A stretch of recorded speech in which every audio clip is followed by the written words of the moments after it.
Hi Cecilia, good morning. I am very happy to see you in our desk of the Unitarian Society of Cardiology. So Cecilia Lind is a professor in cardiology in Sweden, and she did a lot of paper research in the field of heart failure, electrophysiology, and arrhythmia.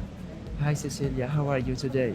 I am fine. Thank you very much for this kind introduction, Rafik. It's a pleasure to be here. We are very happy to be here in this congress. We heard about 32,000 participants, so it's a very big congress. What's new about heart failure, electrophysiology, arrhythmia, and the ESC Congress 2025 in Madrid today? Yeah, thank you for the question. This is truly a global meeting, and so many exciting studies being presented.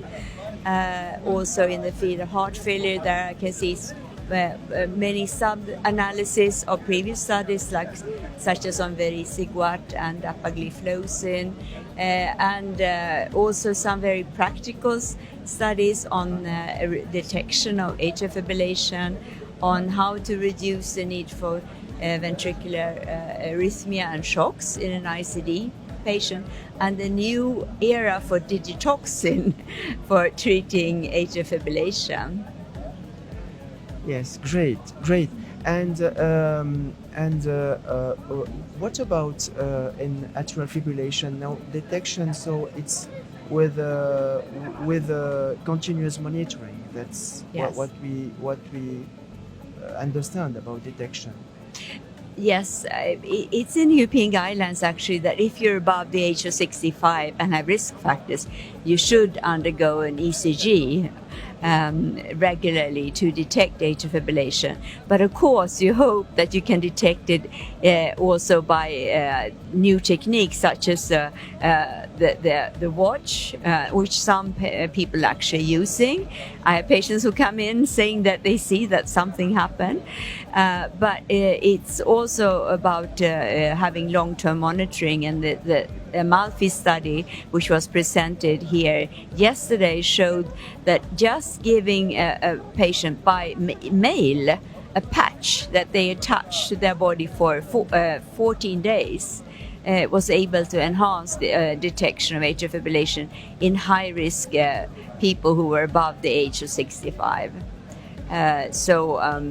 Already within the first day, 50% of those atrial fibrillation episodes were detected. But throughout the monitoring period, there was an increment of detection of 25% compared to usual care. Very interesting. Last question: what do you think about the study Beat Arrhythmia? It will be presented tomorrow, I think.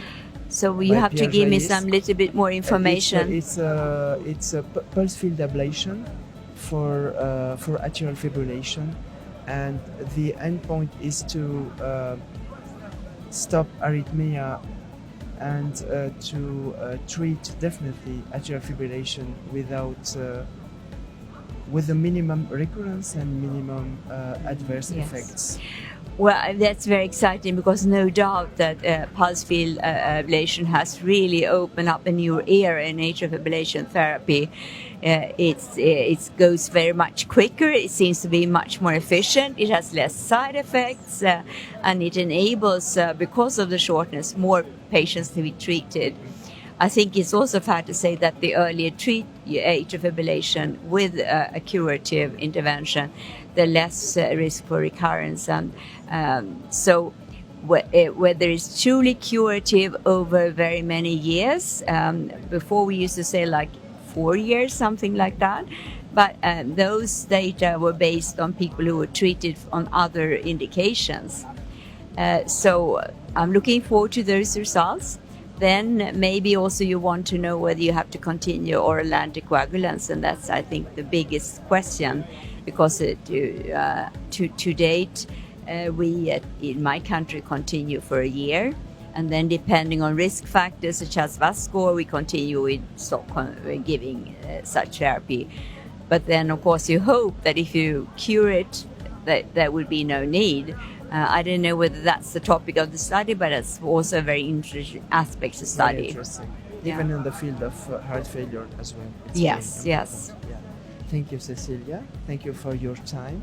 Mm. And we are very pleased to meet you here in our booth of the Society of Tunisian Society of Cardiology. Thank you. Thank you very much, Rafik. It was a pleasure. Thank you.